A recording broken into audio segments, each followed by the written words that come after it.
अहम खबर है, इस्लामाबाद में लोड शेडिंग का दौरानिया 6 घंटे तक पहुंच गया है। इस्लामाबाद के मज़ाफ़ाती इलाकों में हर 3 घंटे बाद 1 घंटा लोड शेडिंग हो रही है और इस्लामाबाद में यूपीएस की मांग में इजाफा हो गया है।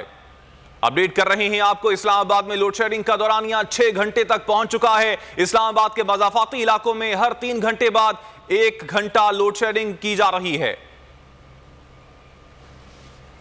अहम खबर है सरगोदा से, जहां पर इंतजामिया का गंदुम माफिया के खिलाफ बड़ा एक्शन। दीगर अजला में गंदुम मुंतकली की कोशिश को नाकाम बना दिया गया है। गंदुम की 900 बोरियां दूसरे अजला में ले जाने की कोशिश को नाकाम बना दिया गया है। अलीजा रेहान हुकूमत ने गंदुम दूसरे अजला में ले जाने पर पाबंदी आयद कर रही है और असिस्टेंट कमिश्नर ने कहा कि मुल्जिमान के खिलाफ कानूनी कार्रवाई का आगाज कर दिया गया है।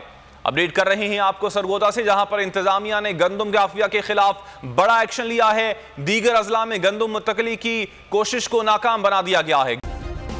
सब्सक्राइब करें और बेल दबाएं ताकि कोई खबर रह न जाए।